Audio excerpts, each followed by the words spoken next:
to Pastor Joe's reminder with several alternately worded reflections. And I want to review three of them swiftly so that we keep his needed orientation indelibly in our minds. From part 2 of those extended notes, item 28, quote, "Any expectation that weekend pilgrims will be dependably changed that doesn't have at least a 3-year horizon is an insult to Jesus." Jesus didn't call his disciples to a 3-day retreat on a hillside, but to a 3-year calling to follow me. Even then, and in spite of their having a teacher who was out of this world, they didn't manage to stick with him even through Holy Week, for they scattered and later huddled behind locked doors. Bottom line, short-term visions for fixing long-evolved messes or obstacles to grace and barriers to Secretariat's effectiveness. Second follow-up from part 2, item 34, quote, "If your Secretariat isn't in the disciple development business, and if your product isn't transformed lives rather than simply putting on weekends, go back to go and start over." Okay, I realize that Pastor Joe was less abrasively in your face, but this is, after all, how a Texan who's become a Buckeye chooses to say things, that is, unmistakably plainly. I'll try to be gentler with this third and final reference to last year's blockbuster. I'm used in part 2, item 27, and this is the last time in this series that I'll quote myself. Some puzzlements that defy rationality. 1, why do we speak of candidates as being pilgrims only until the clausura, as if the sacred quest had then been completed? 2, why does the community at the clausura celebrate the pilgrims' progress in having made their weekend as if the journey had been completed? 3, why are team members on a weekend no longer identified as pilgrims themselves, as if they've arrived at a place others are still but in pilgrimage towards?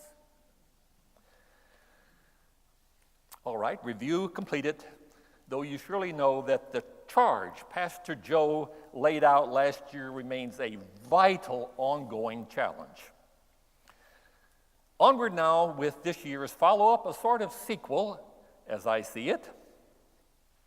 If we're to be about managing a journey rather than simply providing weekends, how do we make sure that such continuance is being nourished by streams of living water so that there is adequate replenishment for our extended trekking forward? But before proceeding, I think I need first to clarify a matter that may persist as a troubling puzzlement to you. Framed as a question, why did Pastor Al go crazy with his expansive list makings in that so-called study document of his? A veteran like him should know that Via de Cristo Royals and presentations follow outlines. Outlines identify a few major points rather than interminable listings. It's a fair question and deserves a respectful response. This calls for a bit of recent history. I served as the lead spiritual director for a men's weekend in Ohio this past April. In the interest of cultivating future lead spiritual directors, I assigned myself one of the clergy royals normally given to a spiritual director newbie. In our locale, that would likely mean something like the Saturday afternoon royal, Obstacles to Grace. Now, a traditional outline for that royal normally speaks of 3 major obstacles identified as the unholy trinity, namely the devil, the world, and our own sinful inclinations. That threefold division is so sacred as to be enshrined even in our baptismal liturgy, where we are called upon to make 3 renouncements of these 3 obstacles to grace. So literally, for centuries, the church has referenced major obstacles in that threefold fashion. Now, Pastor Al, threefold means three parts. Got it? In contrast, I felt strangely moved to provide an alternate approach and ended up with a listing of 99 obstacles to grace, with the added proviso that weekend participants were then free to add two more that in their judgment I had overlooked, so that together we would have a listing of 101 obstacles to grace. Each one present had in hand a complete manuscript record of that awesome avalanche of darkness. There obviously wasn't time for me to verbalize all of them during my royal delivery, but I saw persons taking advantage of their capacities to read and scan faster than I could speak, and later was pleased to learn that there was a significant appreciation for the new, albeit somewhat overdone, design. This was true at least on the part of those who were genuinely looking for new challenges and a radical broadening of their outlook on evil. Excuse me. Precisely because we are all of us, unreplicated individuals,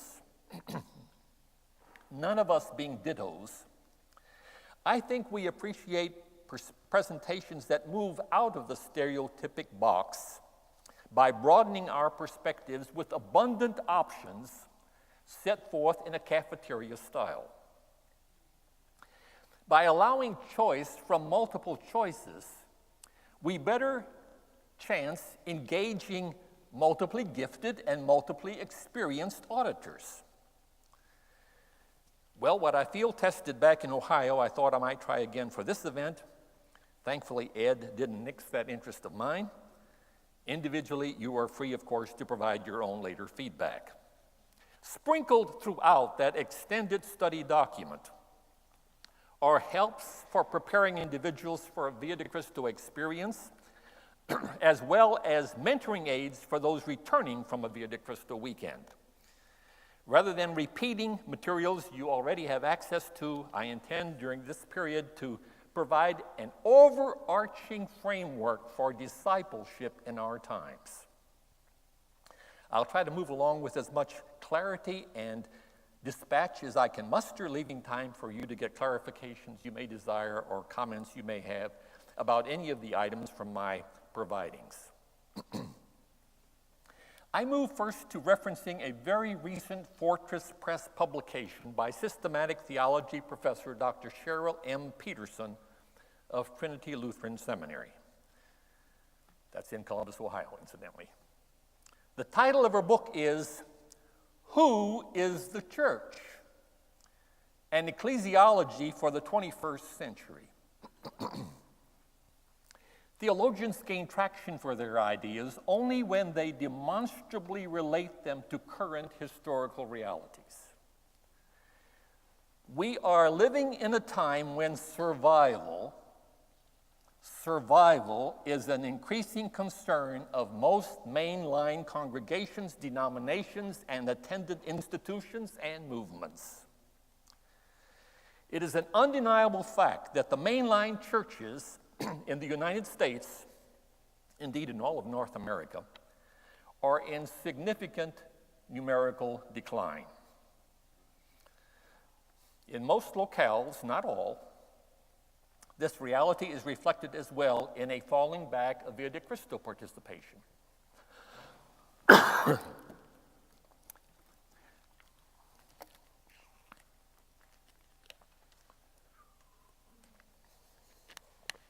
Since my own introduction to the movement back in 1975, I've observed growing declines, especially in the last half dozen years. Clearly, we need leaders in the church and in Via de Cristo who willingly adopt a new kind of realism about what has occurred and is continuing to occur.